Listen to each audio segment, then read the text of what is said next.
마음의 행복과 일의 성공을 부르는 자기 긍정 메시지. 괜찮아. 다 잘 되고 있으니까. 걱정하지 않아도 괜찮아. 세상 사람을 크게 나누면 괜찮은 사람과 괜찮지 않은 사람으로 나뉩니다. 어째서 괜찮은 사람과 괜찮지 않은 사람으로 존재할까요? 괜찮지 않은 사람은 괜찮다는 의미를 알지 못하기 때문입니다. 물론 대부분의 사람은 괜찮을 때도 있고 괜찮지 않을 때도 있습니다. 그러나 당신이 내 인생은 잘 풀린다고 생각하지 못한다면 괜찮다는 의미를 모른다는 증거입니다. 괜찮다는 의미를 알면 당신의 인생은 반드시 잘 풀려나갑니다. 그럼 어떻게 하면 괜찮다는 의미를 알고 내 인생은 잘 풀린다고 실감할 수 있을까요? 이 책에서는 그 방법을 모두 4장으로 나누어 설명합니다. 제1장에서는 이대로 괜찮다는 것에 대해 이야기합니다. 지금의 나를 이대로 괜찮다고 받아들이게 되면 나와 내 인생 그리고 상대방에 대해서도 괜찮다고 생각할 수 있게 됩니다. 제2장에서는 고정관념 버리기의 중요성을 말합니다. 우리들이 괜찮다고 생각하지 못하는 이유는 대부분 바로 고정관념 때문입니다. 그리고 제3장에서는 세상의 법칙에 대해 설명합니다. 이 법칙에 대한 이야기는 좀처럼 이해하기 힘들지도 모릅니다. 하지만 일단 받아들이게 되면 괜찮다는 의미를 알게 될 뿐 아니라 자신의 인생을 100% 컨트롤할 수 있게 됩니다. 제4장에서는 진동수에 대해 설명합니다. 괜찮다는 의미를 알고 더불어 자신의 진동수를 끌어올리면 당신에게 일어나는 일들이 극적으로 바뀝니다. 마지막으로 제5장에서는 진동수를 활용해서 행복과 풍요로움을 유지하는 방법을 설명합니다. 이 책을 통해 제가 전하고 싶은 것은 바로 괜찮아, 다 잘 되고 있으니까 라는 말입니다. 이 말이 한 명이라도 더 많은 사람의 마음에 전해질 수 있기를 바랍니다.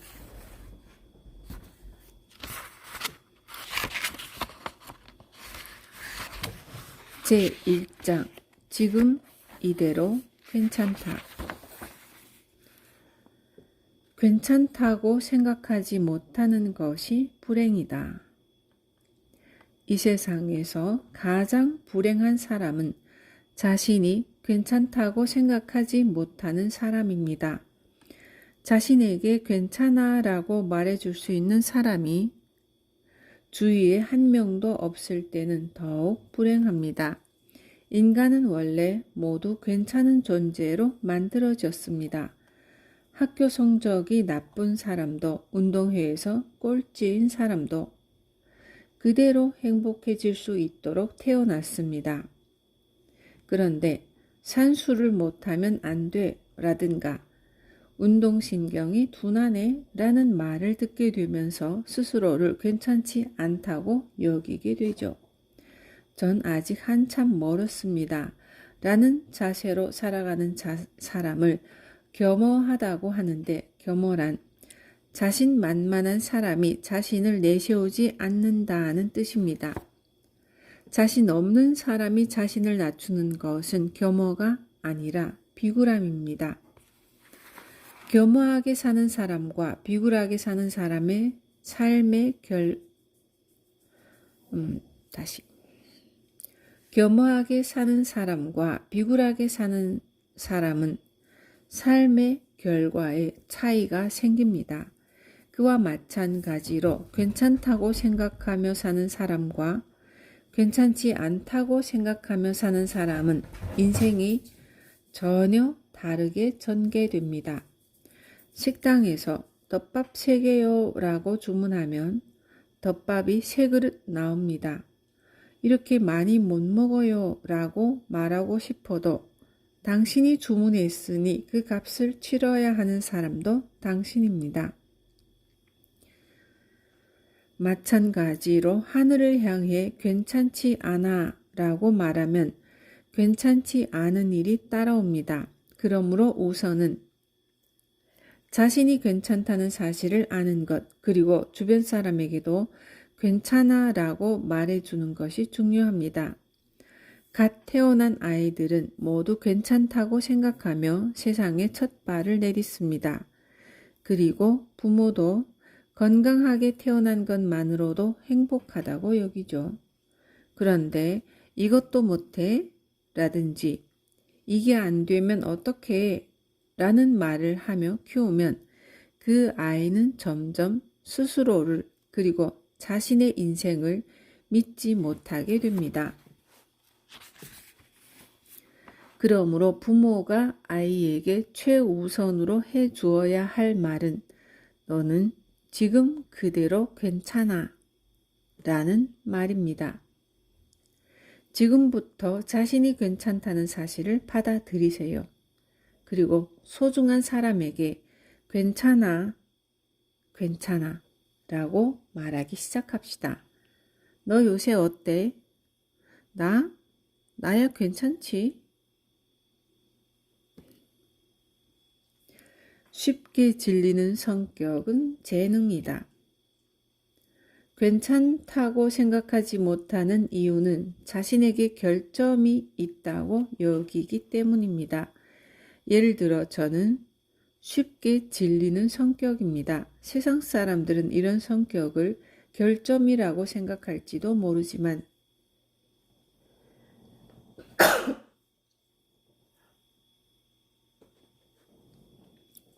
저는 재능으로 여깁니다. 많은 사람이 여러 재능을 산더미처럼 갖고 있는데도 제대로 발휘하지 못한 채 살아갑니다. 학창시절에 선생님이 수업 시간에 떠드는 저에게 너는 말이 많아서 안 돼 라고 했지만 저는 그 수다 기질 덕에 인생이 잘 풀렸습니다. 그리고 저의 그 수다를 듣고 도움이 되었습니다 라든지 덕분에 살았습니다 라고 하는 사람도 많습니다. 선생님이나 부모님이 안 돼 라고 하는 이유는 그 재능을 살리는 법을 모르기 때문입니다. 누군가에게 안 돼 라는 말을 들으면 대부분의 사람이 그것을 고치려고 하는데 재능은 고칠 수 없습니다. 그래서 결과적으로 재능을 억누르게 되죠. 항상 억누르고 있으면 언젠가 어디선가 폭발하고 맙니다. 자신의 에너지 자체를 떨어뜨려서 폭발을 막으려고도 합니다.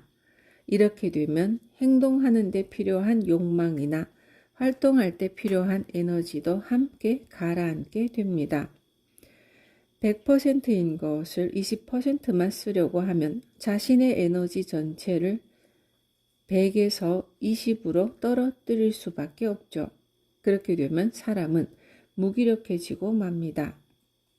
누구나 각자 많은 재능을 갖고 있죠. 내숭떨기나 실없이 웃기 같은 재능은 당신에게도 있을 겁니다. 자, 그 재능을 어떻게 살릴 것인가? 이 점을 이제부터 살펴봅시다. 결점은 극복하지 말고 이용하자.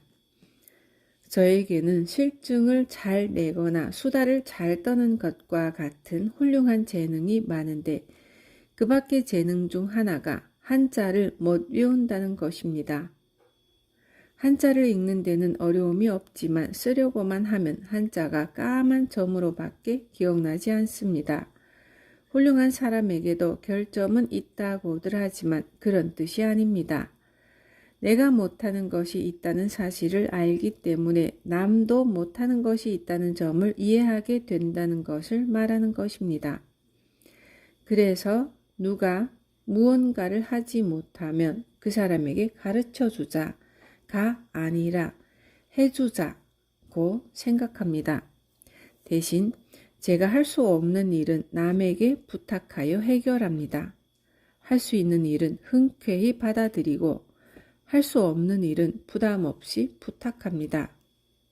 내가 못하는 것이 있다는 사실을 알면 남에게 노력해 라고 말하지 않게 됩니다.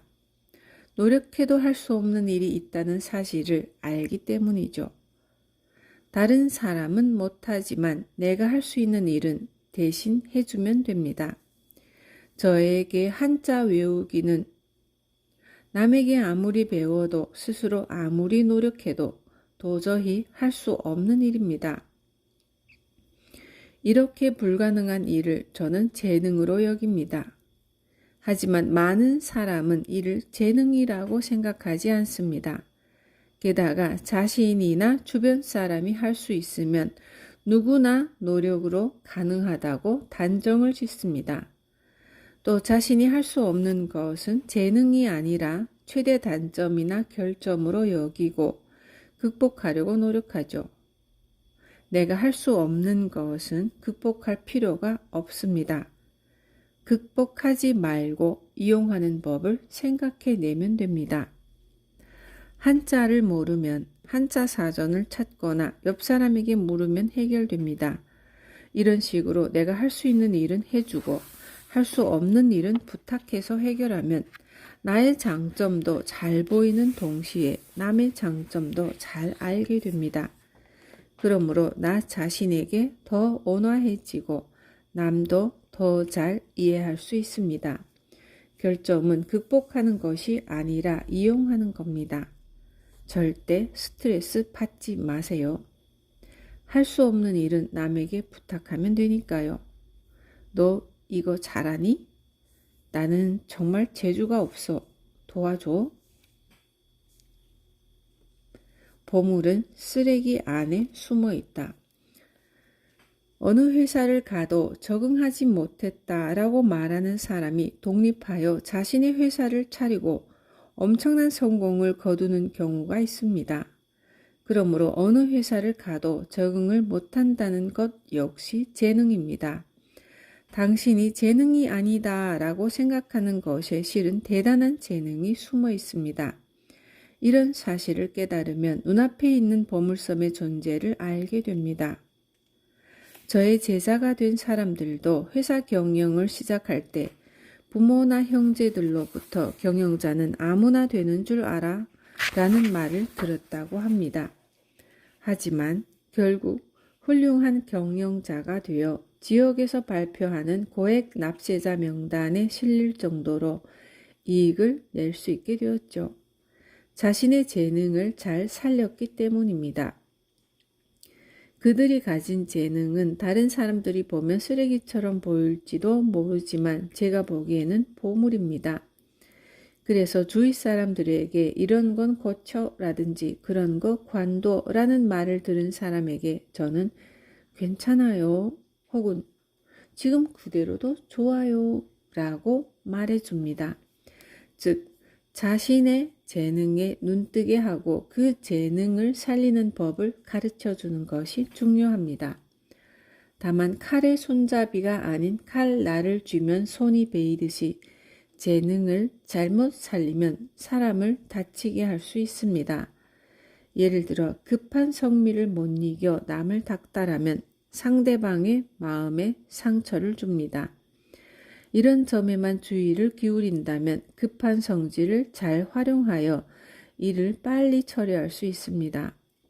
저도 성미가 급하기 때문에 주위에서 제가 일하는 모습을 본 적이 없을 정도로 순식간에 일을 합니다. 게다가 매우 빨리 실증을 내기 때문에 바로바로 다른 아이디어를 냅니다. 이렇게 급한 성미와 실증을 잘 내는 성격이 재능이 될 수 있듯이 근면함 뿐만 아니라 게으름 피우고 싶다는 생각도 재능이 될 수 있습니다. 즉 있는 그대로 괜찮습니다.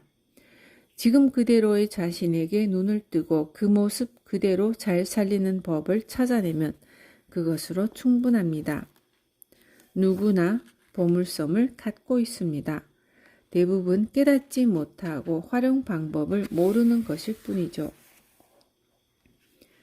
행복해지는 것이 최고의 성공법이다. 부자 중 상당수는 부모가 원래 부자이거나 대대로 내려온 가업을 이어온 경우가 많습니다. 그 중에는 밑바닥부터 시작해서 부자가 된 사람도 있지만 그런 사람의 비율은 1000명 중 1명 정도에 불과합니다. 이런 성공을 거두기 위해 1000명 가운데 1명에게 나올까 말까 한 지혜와 용기를 내겠습니까? 라고 물으면 대개의 사람은 그렇게 하지 못합니다. 지혜나 용기를 내지 못하는 것 역시 재능입니다. 따라서 그런 사람은 회사라는 울타리 안에서 열심히 일하고 월급 범위 안에서 인생을 즐기면 됩니다. 그런 사람에게 이렇게 하면 부자가 될 수 있어 라든가 이걸 하면 돼 라고 말한들 어차피 그 사람에게는 불가능한 일이고 할 필요도 없습니다. 성공한 사람이 책을 써서 이렇게 하면 성공할 수 있다고 이야기하지만 그 사람이니까 가능한 성공법일 뿐입니다. 체조 선수라면 공중 3회전이 가능하지만 보통 사람은 대부분 손 짚고 옆구르기 정도밖에 하지 못합니다. 손 짚고 옆구르기밖에 못하는 사람은 공중 3회전을 하려고 애쓰지 말고 그 상황에서 어떻게 하면 행복해질까를 생각하는 편이 바람직합니다. 지금 걸어가고 있는 길을 행복하게 걷는 것이야말로 가장 훌륭한 성공법이며 그 사람에게 가장 행복한 길입니다. 특별한 일을 할 수 있는 사람이 있는가 하면 할 수 없는 사람도 있습니다. 이 사실을 아는 것이 진정한 유심론입니다. 경트럭은 연비가 좋고 좁은 길도 잘 다니므로 매우 편리합니다. 하지만 10톤 트럭과 비교하면 화물을 10분의 1 정도밖에 싣지 못합니다. 페라리는 사람도 짐도 많이 실을 수 없지만 속도의 상징으로 불릴 만큼 엄청나게 빠릅니다. 즉, 경트럭과 페라리는 아예 비교 대상조차 되지 않죠. 아무리 경트럭에게 페라리 이야기를 한들 경트럭은 페라리가 될 수 없고 될 필요도 없습니다. 경트럭에게는 경트럭의 장점이 페라리에게는 페라리의 장점이 있는 것입니다. 진정한 유심론이란 자신이 할 수 있는 바를 아는 것입니다. 다른 누군가나 무언가를 흉내내서는 행복해질 수 없습니다. 가장 훌륭한 성공법은 살면서 점점 더 행복해지는 겁니다. 지혜와 용기가 없어도 행복해질 수 있다. 저는 좀 별난 사람입니다. 그러므로 저를 따라하더라도 별 도움이 되지 않습니다. 누계 납세액이 일본에서 가장 많으므로 어떻게 하면 부자가 될 수 있나요? 라는 질문을 많이 받는데 저의 성공법과 당신의 성공법은 다릅니다. 예를 들어 회사를 그만두는 데는 용기가 필요합니다. 저처럼 학교에 가지 않는데도 용기가 필요합니다. 거친 파도에 맞서기 위해서는 지혜와 용기가 모두 필요합니다. 지혜만 갖고 바다에 나가서도 안 되고 용기만으로 덤비는 것도 절대로 무모합니다. 지혜도 용기도 없다면 어쩔 도리 없이 바다에 나가서는 안 됩니다. 그럼 지혜도 용기도 없는 사람은 행복해질 수 없을까요? 그렇지는 않습니다. 있는 범위 안에서 행복을 찾으면 됩니다. 이렇게 하면 부자가 된다는 부자론과 유심론은 완전히 다른 이야기입니다. 우체국 국장보다 행복한 우편 배달부는 존재합니다. 이처럼 출세 여부와 관련 없이 행복해질 수 있다는 것이 유심론입니다. 부자가 된다고 해서 반드시 행복하다고 할 수도 없습니다. 사업에서 성공해도 직원이나 주변 사람들의 미움을 받는 사람이 있습니다. 성공한 사람은 성공한 사람의 행복해지는 방법이 있고 셀러리맨은 셀러리맨 나름의 행복해지는 방법이 있는 것입니다. 지금 손 안에 있는 것으로 얼마만큼 행복해질 수 있나요? 반드시 무언가가 있어야만 행복을 얻는 것은 아니죠. 자기 나름대로 행복해지는 방법이 있다는 것을 받아들이세요.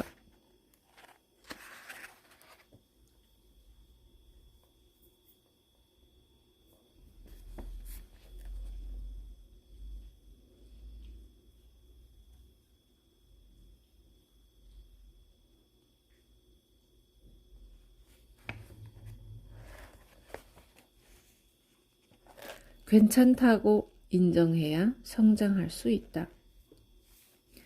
이대로 괜찮아요 라고 말해주면 그럼 노력을 안 하게 된다 라든가 현재를 바꾸지 않으면 아무것도 안 바뀐다 라는 사람이 있는데 그렇지 않습니다. 왜냐하면 인간이라는 존재는 끝없이 성장하는 생명체이기 때문입니다. 인간뿐 아니라 식물도 동물도 생명이 있는 모든 것은 성장합니다. 성장이 멈춘 존재는 다음 생명에게 자리를 내주기 위해 죽음을 맞습니다. 이런 식으로 항상 성장을 지속해 갑니다. 그 중에서도 만물의 영장인 인간은 한계의 끝을 알 수 없을 정도로 성장하려 합니다. 게다가 육체의 성장에는 한계가 있지만 영혼의 성장에는 한계가 없습니다. 그러므로 이대로 괜찮아 라는 말을 들어도 인간은 어떻게든 반드시 성장하고 싶어 합니다.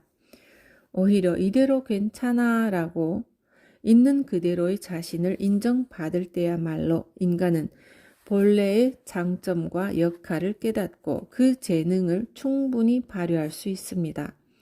참고로 저는 남을 깨우치려 한 적이 없습니다. 기본적으로 누구를 대하더라도 이대로 괜찮다고 생각하기 때문에 깨우치지 않아도 된다고 여깁니다. 인간은 언제나 끝없이 성장해 나가는 존재입니다. 인정을 받으면 능력을 발휘하는 생명체인 것이죠.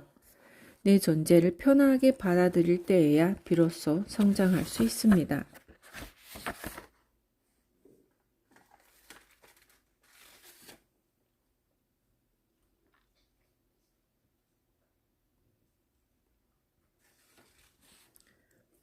제2장 잘 풀리는 사람들은 편하게 생각한다. 욕망해도 괜찮다. 우리들이 자신을 괜찮다고 생각하지 못하는 가장 큰 이유는 이러면 안 돼 라고 스스로 규정하거나 그건 괜찮은 게 아니야 라는 말을 줄곧 들어왔기 때문입니다. 그런 고정관념 중 하나가 사리사욕이 있어서는 안 된다는 것입니다. 왠지 잘 안 되는 사람은 제가 보기에 사리사욕이 부족합니다. 물론 사리사욕을 갖지 않아야 일이 제대로 돌아가는 경우도 있습니다.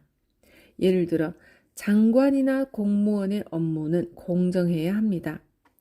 국민의 세금을 운영하는 업무를 위임받아 수행하기 때문이죠. 하지만 장사나 사업을 하는 사람은 자신이 하고 싶은 것, 추구하는 목적, 원하는 욕망을 이루기 위해 일합니다.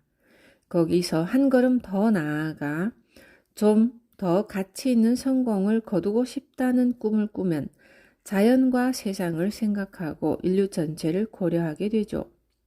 그런데 처음부터 사리사욕을 억누르면 의욕이 꺾이고 일을 해나가는 데 필요한 원동력도 생기지 않습니다. 그러므로 옷을 더 사고 싶다, 고급차를 타고 싶다, 더 잘 나가고 싶다. 같은 사리사욕을 만족시키며 일하는 편이 바람직합니다. 그렇게 해서 성공을 거두면 모두의 행복을 위해라든지 좀 더 나은 세상을 만들기 위해라고 생각하게 될 테니까요. 사리사욕을 채우기 위해 일하면 안 된다고 여기는 사람은 욕망을 갖거나 돈 버는 것에 죄책감을 갖고 있습니다. 하지만 장사라고 하는 것은 손님이 기뻐하지 않으면 유지되지 않습니다. 많은 사람에게 기쁨을 주어야 잘 팔리고 많이 팔려야만 이익이 남습니다. 그렇게 해서 장사가 잘 되면 돈이 모입니다. 돈을 벌면 사람을 고용할 수 있고 세금도 낼 수 있습니다. 따라서 아무 문제도 되지 않습니다.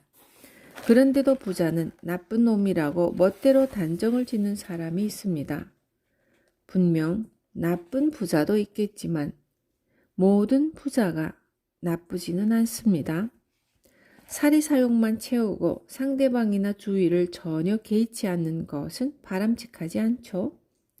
하지만 사리사욕을 만족시키는 동시에 상대방이나 주변 사람을 존중할 수도 있습니다. 행복과 성공은 결국 서로 상생하지 않으면 제대로 이룰 수 없습니다. 욕망을 좋은 방향으로 사용하세요. 가치 있는 성공을 바라면 자연과 주변 사람, 나아가 세상을 위해 움직일 수 있게 됩니다. 하지만 그 출발은 사리사욕부터 시작해도 괜찮습니다.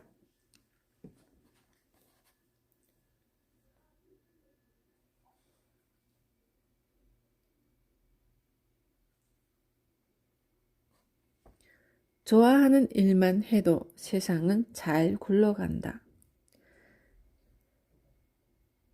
사리사욕이 중요하다고 이야기하면 대부분의 사람이 나에게도 욕망은 있다라고 합니다.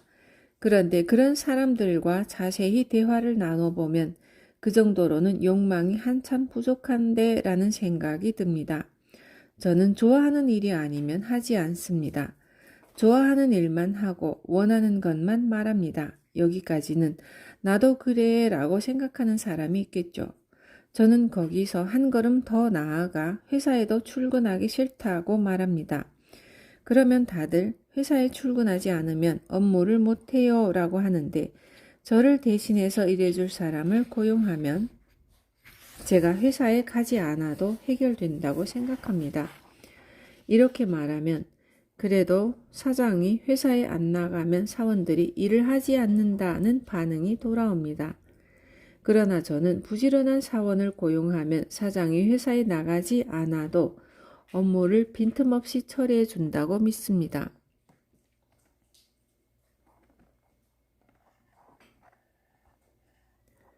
그렇게 내 사정에 맞게 일해주는 사람은 없다라고 할지 모르지만 실제로 제가 사무실에 나가지 않아도 우리 회사 사람들은 모두 열심히 일합니다.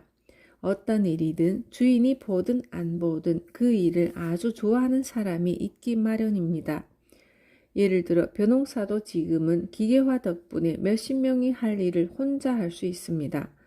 그러므로 몇십 명 중에 한 명 벼농사를 좋아하는 사람이 있으면 그 나라의 벼농사가 유지됩니다. 모두 자기가 좋아하는 일만 하면 세상이 엉망진창이 된다 라고 하지만 그렇지 않습니다. 또 많은 사람이 좋아하는 일을 하기 위해서는 뭔가를 희생해야 한다는 선입견을 갖고 있습니다.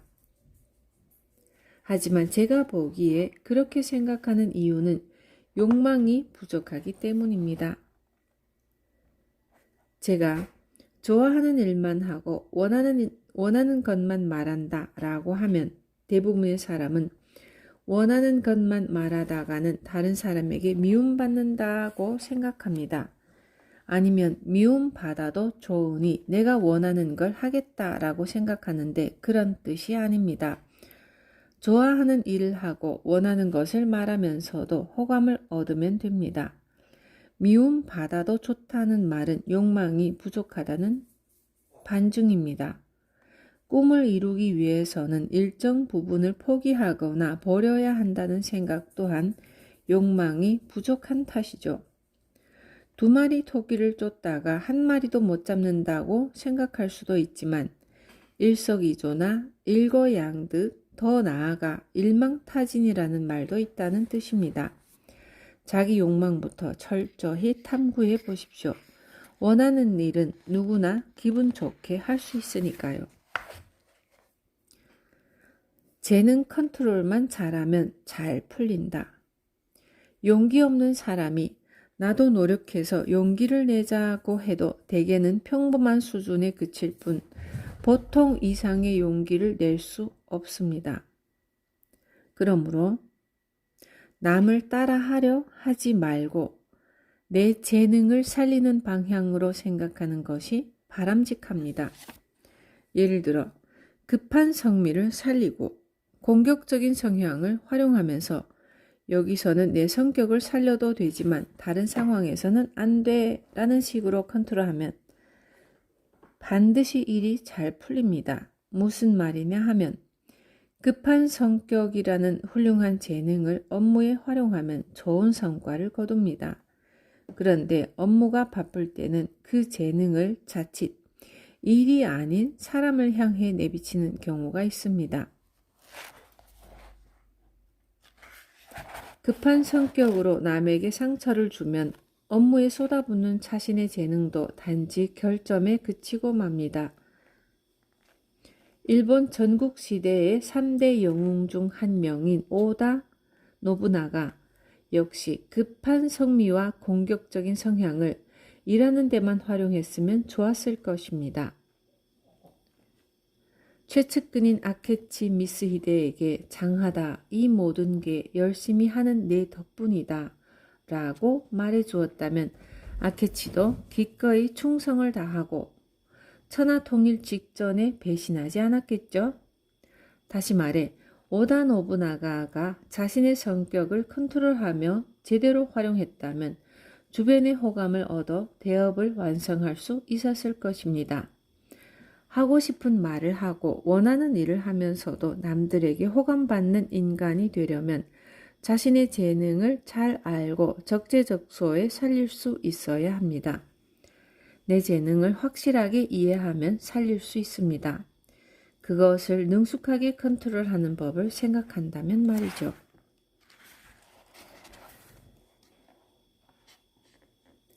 아랫사람을 지지해주는 사람이 된다. 재능도 있고 노력 또한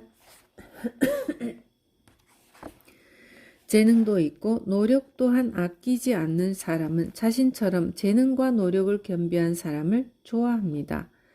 그리고 재능도 없고 노력도 하지 않는 사람을 보면 화를 냅니다. 이런 사람은 남들 모두 자신과 같다고 생각하는 경향이 있습니다. 특히 다른 사람이 자신과 비슷하게 하지 못하는 것을 좀처럼 이해하지 못하죠. 그래서 무심코 왜 말한 대로 못하는 거야 라든가 왜 그게 안 돼? 라고 말해버립니다. 리더나 윗자리에 앉은 사람 곁에는 반드시 그 사람을 지지해주는 사람이 있습니다. 혼자서는 결코 일을 해나갈 수 없죠. 누군가를 지지해주는 사람이란 예를 들면 인간 가마를 만들 때 팔을 엇갈려 잡아서 토대를 만드는 사람이죠. 주목받는 이는 가마에 탄 사람이지만 밑에서 지탱해주는 사람이 있기에 비로소 안전이 보장됩니다. 그런데 윗사람이 아랫사람에게 욕을 하거나 결점만 줄곧 지적하면 지탱해주는 사람들이 도망가 버려서 가마의 토대가 사라집니다. 윗사람은 결국 높은 곳에서 떨어지고 말겠죠. 잘 나가는 헤어스타일리스트를 예로 들자면 재능이 있고 그 자리에 올라가기까지 엄청난 노력을 했으므로 모두 자신처럼 해야 한다고 생각하기 쉽습니다. 그래서 자신처럼 하지 못하는 사람을 보면 화를 내거나 야단을 치고 맙니다. 하지만 계속 혼내기만 하면 어느 날 가게에 나갔을 때 일할 사람이 아무도 없는 상황에 직면하죠. 미용실 일이란 예약을 받는 사람이 있고 머리를 감겨주는 사람이 있고 정리정돈을 해주는 사람이 있어야 수월하게 돌아가는 것입니다. 줄곧 위만 바라보고 있으면 이런 간단한 순리조차 모른 채 살아가게 됩니다. 월급 주니까 당연히 해야지 라든지 이런 것쯤은 말 안 해도 좀 해라 가 아니라 수고 많았어, 고마워, 잘했네 라고 감사를 표현해야 합니다. 그러면 일하는 사람도 저렇게 실력 있는 사람이 나에게도 고맙다고 해주네 라고 기뻐합니다. 누구나 타인으로부터 존중받고 싶어 한다는 사실을 어느 자리에 있든지 잊어서는 안 됩니다. 내 욕망부터 구해야 세상을 구할 수 있다. 괴로운 일이나 힘든 일을 극복하면 행복이 기다리고 있다. 싫은 일도 열심히 하면 행복이 찾아온다. 이런 말들 역시 고정관념입니다. 모두들 궁핍하던 시절에 많이 하던 말이죠. 예전에는 나라 전체가 가난했으므로 누구도 풍요롭게 살지 못했습니다. 따라서 여러 고난을 견뎌내기 위해 이런 말을 한 것입니다. 하지만 지금 우리가 살고 있는 세상은 풍족해졌고 애써 괴로운 일이나 힘든 일을 극복하지 않아도 행복해질 수 있는 시대가 되었습니다. 예전에는 직업도 고를 수 없고 원하는 바를 손에 넣는 것이 하늘의 별 따기였지만 지금은 일도 골라서 할 수 있고 돈을 모으면 무엇이든 살 수 있습니다. 그러므로 단지 먹고 살기 위해 일을 하는 것이 아니라 자동차를 사기 위해 집을 사고 싶어서 혹은 나는 이렇게 될 거야 같은 욕망을 달성하기 위한 수단으로 일을 바라봅니다. 오다 노부나가도 도쿠가와 이에야스도 진시 황제도 세상을 위해 사람을 위해 라고 했지만 결국은 자신의 욕망을 달성하기 위해 천하를 통일하려 했던 것입니다. 우리들이 사리사욕을 갖고 일해도 세상은 잘 굴러가게 되어 있습니다. 많이 벌면 세금을 많이 내고 그것이 결과적으로 세상을 위해 사람을 위해 쓰이게 됩니다. 물론 법을 위반하면서 돈을 벌면 안 되겠죠. 일주일에 한 번 낚시 가는 게 즐거움이지. 혹은 일 끝나고 한잔 하는 게 낙이야. 라는 것 역시 나름의 욕망입니다. 이런 욕망이 원동력이 되어 소망이 이루어지죠. 인간은 욕망을 쫓아야 병들지 않고 일을 지속할 마음이 생깁니다. 욕망이 없는 사람이 회사를 그만둡니다. 물론 낚시가 삶의 즐거움인 사람도 회사에 가지 말고 계속 낚시나 했으면 이라고 생각하겠지만 현실적으로는 자신의 취미 생활을 계속하기 위해서라도 회사를 그만두지 않게 됩니다. 더불어 낚시할 때처럼 업무에도 몰두한다면 그 업무가 반드시 누군가에게 도움이 됩니다. 문제는 그렇게 몰두할 만한 취미조차 없는 사람입니다. 따라서 좀 더 적극적으로 즐거움을 찾아 욕망을 만족시키는 것이 곧 나를 위한 일이 되고 나아가 세상을 위한 일이 됩니다. 내가 하고 싶은 일이나 갖고 싶은 것을 명확히 해보세요. 그러면 일에도 취미에도 바람직한 균형이 잡힙니다. 욕망이 원동력이 되어 소망이 이루어지니까요.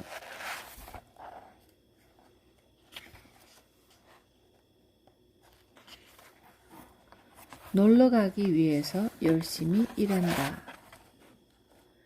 괜찮구나 라는 사실을 알고 받아들일 수 있게 되면서 갑자기 자신의 재능에 눈을 뜨는 사람이 많습니다. 그렇게 되면 재능을 살리는 법도 깨닫게 되고 가능성이 무한대로 넓어지며 인생이 더 반짝반짝 빛나기 시작합니다. 일단 자신감이 생기면 그 다음에는 무엇이든 좋으니 하고 싶은 일이나 좋아하는 일 등 가슴이 두근거리는 미래를 생각해내고 그것이 실현될 수 있는 방법을 찾아 나갑니다. 하고 싶은 일이나 좋아하는 일을 하는 것은 마치 레몬즙에 설탕을 넣는 것과 같습니다. 시디신 레몬은 그대로는 마시기 힘들지만 물이나 탄산수를 섞고 설탕을 넣으면 맛있는 레몬 주스가 되죠. 마찬가지로 인생에서도 무언가 즐거움을 발견하면 일도 취미도 열심히 하자고 생각하게 됩니다. 일이 힘들더라도 쉬는 날에 즐거움이 기다리고 있으면 괴롭다는 생각이 줄어들죠. 내가 즐겁다고 생각할 수 있으면 됩니다. 무엇을 내고 싶은 사람에게는 옷값이, 여행을 가고 싶은 사람에게는 여행비가 듭니다. 그림 그리기를 좋아하는 사람은 재료비와 레슨비가 필요합니다. 멋진 옷을 사기 위해서라면 1년에 한 번 하와이에 가기 위해서라면 멋진 옷을 사기 위해서라면 1년에 한 번 하와이에 가기 위해서라면 일주일에 한 번 그림을 그리기 위해서라면 힘든 업무도 열심히 할 수 있게 됩니다. 일한다는 것은 결국 자신의 욕망을 만족시키기 위한 수단인 셈이죠. 한 달에 용돈 10만 원으로 매일 한잔 하는 게 즐거움이야 라는 사람은 그 즐거움을 위해 열심히 일합니다. 일을 열심히 하려고 한 잔 마셔서 기분을 전환한다는 것과는 전혀 다른 이야기죠. 무엇을 내기 위해 일한다. 여행을 가기 위해 일한다. 한잔하기 위해 일한다. 그림을 그리기 위해 일한다. 이렇게 되면 일도 즐거움의 일환으로 바뀝니다. 인생에 즐거움이 없는 사람은 뭐 이렇게 쉬어 너무 쉬다 라고 불평만 늘어놓으며 계속 시디신 레몬즙을 마시고 있는 셈입니다. 내 가능성을 넓히는 것은 결국 나 자신입니다. 시디신 레몬즙을 맛있는 레몬 주스로 만드세요.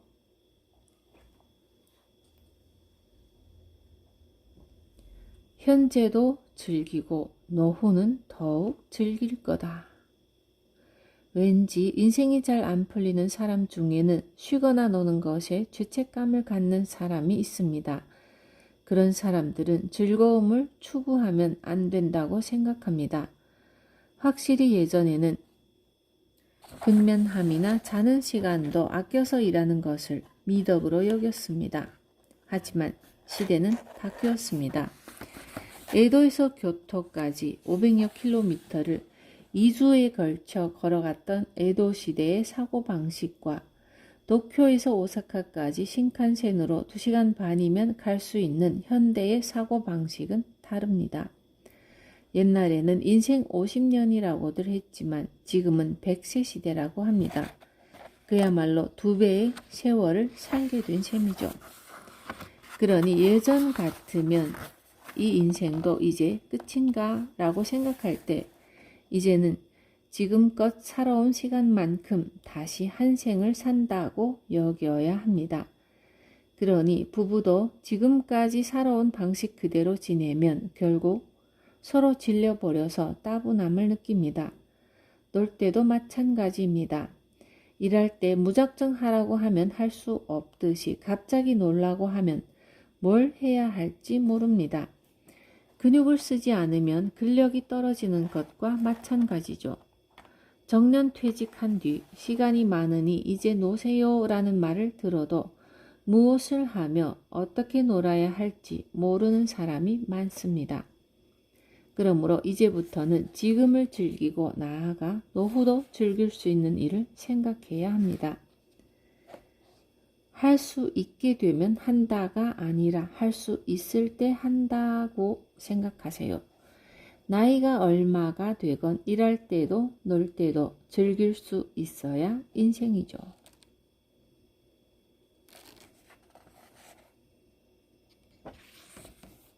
정해진 길이란 원래 없다. 우리들은 자주 정해진 길을 걸어야만 한다는 고정관념을 갖습니다. 그러면서 압박감을 느끼고 낙오되면 어떡하지 라고 걱정합니다. 하지만 그 길을 벗어나도 아무 문제가 없을 뿐 아니라 오히려 벗어나면 마음이 놓일 수도 있습니다. 벗어나 보면 거기에는 여러 갈래의 길이 펼쳐져 있고 많은 선택의 기회가 있습니다. 결코 이렇게 해야만 해라는 것은 없습니다. 내가 정해진 길을 걸어가면 그곳에 새로운 길이 열립니다. 그리고 내 등 뒤에도 길이 생깁니다. 누군가 걸어간 길을 따라 걷는 것도 좋지만 아무도 가지 않은 길을 가는 편이 경쟁을 하지 않으므로 편하겠죠? 언뜻 보기에는 사람들이 많이 가는 길이 옳은 길로 보이지만 사람에게는 각자 가야만 하는 길이 있습니다. 내가 이 길을 가고 싶다고 절실히 생각해서 가슴이 두근거린다면 그 길이 비록 가시밭길이라 해도 나에게는 꽃길이 되겠죠. 정해진 길을 걸어보니 좋았다고 생각하여 자식에게나 남에게 그 길을 걷도록 강요하는 경우도 자주 있습니다. 그런 강요나 주입된 선입견에 물들지 말고 정해진 길만 가야 한다는 고정관념을 한번 버려보세요. 그러면 몸도 마음도 가벼워지고 눈앞에 기막히게 멋진 가능성이 펼쳐지는 것을 깨달을 수 있습니다. 세상이 정해놓은 길을 걷지 말고 과감하게 벗어나 보세요. 순식간에 시야가 넓어집니다. 쓸데없는 고민으로 몸을 망치지 않는다. 고민이나 걱정이 있을 때는 괜찮다고 생각할 수 없죠. 그럴 때는 우선 그 고민이나 걱정에 대해 조금이라도 좋으니 자신이 대처할 수 있는 방법을 생각하여 행동으로 옮겨봅니다. 만약 경제적으로 불안하여 아주 조금씩이라도 돈을 모으고 건강이 걱정된다면 몸에 좋은 음식을 먹으려고 노력하면서 말이죠. 실제로 일어나지 않은 일에 대해 이것저것 고민하거나 걱정하는 사람이 있는데 이는 정말로 좋지 않은 습관입니다. 어떤 자동차든 아이들링을 자주 하면 망가집니다. 자동차의 엑셀은 엔진에 부하가 걸린 상태에서는 밟아도 괜찮지만 그렇지 않은 상태에서 계속 밟으면 엔진 자체가 망가지고 맙니다.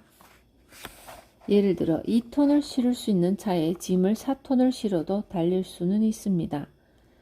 하지만 아무런 부하가 걸려 있지 않은 상태, 즉 기어가 중립인 상태에서 엑셀을 계속 밟으면 엔진이 고장나서 아예 달릴 수 없게 됩니다. 실제 일어나지도 않은 일을 상상해서 이 생각 저 생각으로 고민하는 일은 이런 상태와 같습니다. 당신의 눈앞에 바삭하게